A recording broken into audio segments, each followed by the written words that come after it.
President, John F. Kennedy. Ladies and gentlemen, the very word secrecy is repugnant in a free and open society, and we are, as a people, inherently and historically opposed to secret societies, to secret oaths, and to secret proceedings. We decided long ago that the dangers of excessive and unwarranted concealment of pertinent facts far outweighed the dangers which are cited to justify it. Even today, there is little value in opposing the threat of a closed society by imitating its arbitrary restrictions.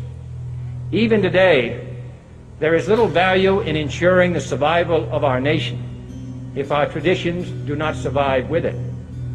And there is very grave danger that an announced need for increased security will be seized upon by those anxious to expand its meaning to the very limits of official censorship and concealment. That I do not intend to permit to the extent that it's in my control. And no official of my administration, whether his rank is high or low, civilian or military, should interpret my words here tonight as an excuse to censor the news, to stifle dissent, to cover up our mistakes, or to withhold from the press and the public the facts they deserve to know. For we are opposed around the world by a monolithic and ruthless conspiracy that relies primarily on covert means for expanding its sphere of influence, on infiltration instead of invasion, on subversion instead of elections, on intimidation instead of free choice, on guerrillas by night instead of armies by day. It is a system which has conscripted vast human and material resources into the building of a tightly knit, highly efficient machine that combines military, diplomatic, intelligence, economic, scientific, and political operations. Its preparations are concealed, not published. Its mistakes are buried, not headlined. Its dissenters are silenced, not praised. Its dissenters are silenced, not praised.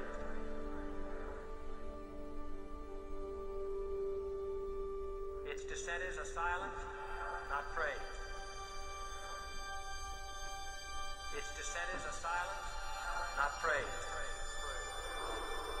Its dissenters are silenced, not praised. Its dissenters are silenced, not praised. No expenditure is questioned, no rumor is printed, no secret is revealed.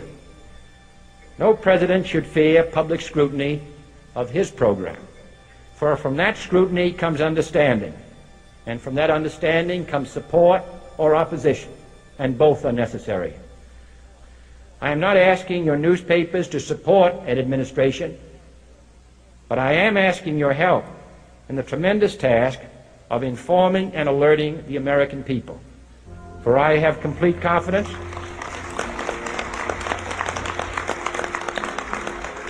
in the response and dedication of our citizens whenever they are fully informed. I not only could not stifle controversy among your readers, I welcome it. This administration intends to be candid about its errors. For as a wise man once said, an error doesn't become a mistake until you refuse to correct it. We intend to accept full responsibility for our errors, and we expect you to point them out when we miss them. Without debate, without criticism, no administration and no country can succeed, and no republic can survive. That is why the Athenian lawmaker Solon decreed it a crime for any citizen to shrink from controversy.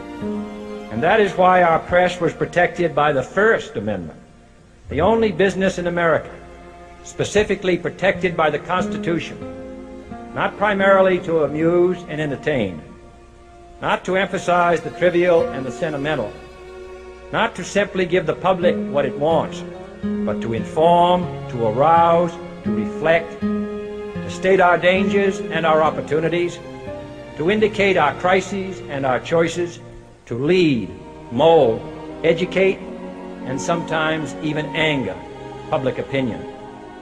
This means greater coverage and analysis of international news, for it is no longer far away and foreign, but close at hand and local. It means greater attention to improved understanding of the news, as well as improved transmission. And it means, finally, that government at all levels must meet its obligation to provide you with the fullest possible information outside the narrowest limits of national security. And so it is to the printing press, to the recorder of man's deeds, the keeper of his conscience, the courier of his news, that we look for strength and assistance, confident that with your help, man will be what he was born to be, free and independent.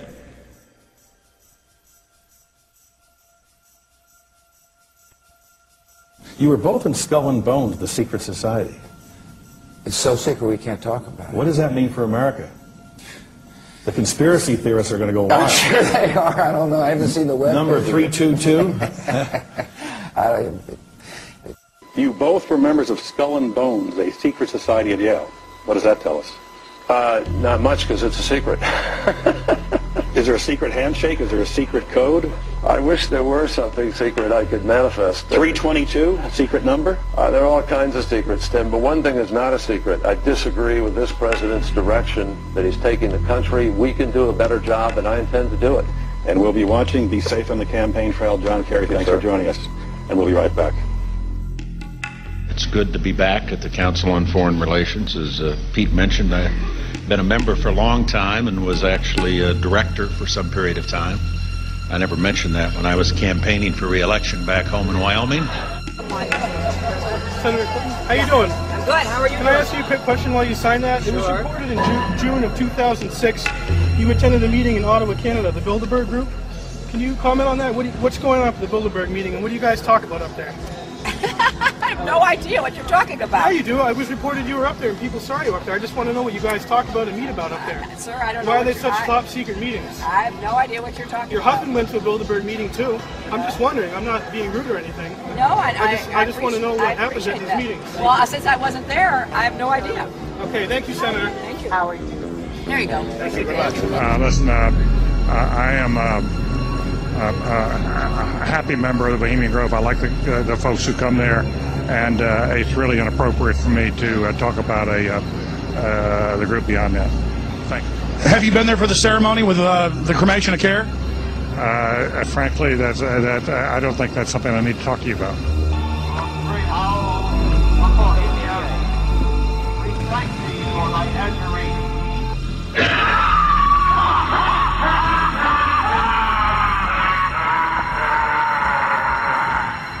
Have you been there for the ceremony with the cremation of care? Frankly, I don't think that's something I need to talk to you about. Really? That's right. Well, I'm Alex Jones, and I snuck in there in 2000. I'm the guy that blew it wide open and got the video. It's been on national TV. Well, I disrespect you for that. You do? I do. But it's a lot of big public officials going in there. Don't we deserve to know? I don't know anything about you, and I don't know anything about your film.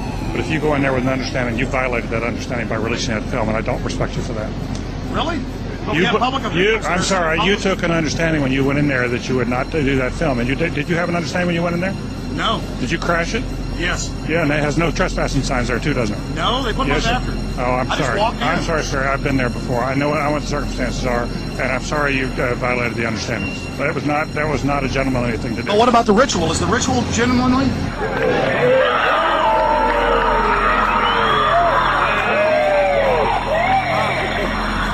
Sir, everything. I don't owe you this comment. I know.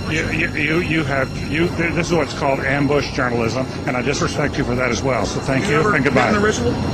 That's none of your damn business. Oh.